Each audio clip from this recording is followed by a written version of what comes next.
Hi, we're back. I decided to bring along a friend. This is my son Connor, Uh, and he's gonna work with me here on this video. And there's only gonna be 3 slides in this video, but hopefully it's a short video. So here we go. The first thing we're going to talk about here is role playing does affect your attitudes, and this was most exemplified by a researcher named Zimbardo, who taught out of Stanford University. He actually is the guy who is known for putting together the Stanford Prison Experiment, where he turned the basement of a psychology building in Stanford one summer into a prison to see what would happen if you took basically good people and put them in what he called an evil place. Would their goodness win out, or would the evil place win out? And we're going to watch the video in class, so I don't want to give it all away. But basically, where did this come from? Why was he interested in this stuff? Well, early on, I shouldn't say early on, I would say after World War II. You know what World War II is, right? Okay. but what is the Zimbardo experiment? The What is it? Yeah. Okay, we're gonna have to stop this over again. We're back, but we're having problems because my other son is upset that sand is in the bathtub. So we're gonna take a break again. All right, so Connor, do you know anything about World War II? I know a little bit about World War II. Do you know who the Nazis were? No, I have no clue. Who were the Nazis? Um, they were a political party in Germany that was not real nice, and they did some really, really bad stuff to a lot of people. Meanies. Meanies. Okay.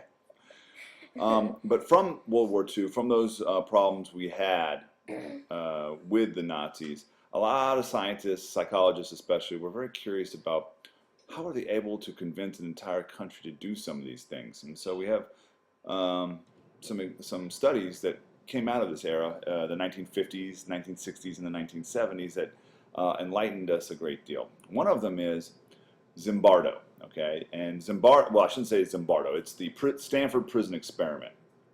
Zimbardo was the psychologist that was in charge of it. What he did is one summer he decided to turn the basement of one of the psychology buildings on campus into a prison. And he had a bunch of volunteers come from, he put out an ad for volunteers from around the campus to come and they'd get paid and they could be part of this prison experiment. He didn't really tell them much more than that. And he was curious if what would happen. He really didn't know what was going to happen.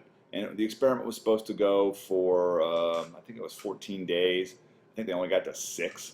It got so out of control. But basically, to make a long story short, one group of kids was made the guards, and one group of kids was made the prisoners. Wow. And they put on they took on the roles. Even though none of them were actually guards and none of them were actually prisoners, they took on the roles and became those, I don't know what you would say, characters. Are they slaves? No, they weren't slaves. They were. Well, the prisoners. They weren't really doing anything. They were just kept in cells. Okay. Why? Why? Yeah. Because it was a prison experiment. Okay. That's not nice. Well, that's what he was checking out. He was trying to see what would happen. You know, would the evil environment overcome good people? Because they were all good kids. They were all good people. Or would the people's goodness overcome the bad place? Okay. And so basically what they found out was the bad place definitely overcame the people. And when they started playing these roles, each day that they played the roles, they became more like these characters for real, sort of like in their mind. Like, what does a prison guard act like? What should a good inmate act like? What should a bad inmate act like? And they became these people, and it was a fascinating study. So that's the big thing that came from it, was that role playing does affect our attitudes. Okay? Absolutely. So if you think you're a good kid and you're a smart kid, guess what you'll be? A good kid and a smart kid? Yep. If you think you're a bad kid right? Mhm. You might act out and be bad. So always be good. All right. Okay. I understand you. Okay, good. We're going to move on to the next slide now. All right, actions, again, can affect attitudes. Why do actions affect attitudes? One explanation is that when our attitudes and our actions are opposed, we experience tension. This is called cognitive dissonance. Okay, and I'm going to explain what that is. To relieve ourselves of this tension, we bring our attitudes closer to our actions. In other words, sometimes we may think one way, but our actions are a different way. And so we go through what's called cognitive dissonance. Kind of like, You gotta control your actions. kind of, but you know how you like to say, you love your brother, right? No. Yes, you do. Don't. But sometimes your actions don't show that, right? Yeah. Okay? Well, what has to happen is there's some tension that goes on. So what you tend to do is either bring your actions in line with your thinking or your thinking in line with your actions. And when he annoys you, you tend to bring your thinking in line with your actions, which is to get upset with him, and so you think you don't like him or whatever. But I listen to you guys too much, and I know you guys like each other, even though you get on each other's nerves. Okay? So here's another example for you psychologists out there. Where did it go? Okay, and this is the last slide.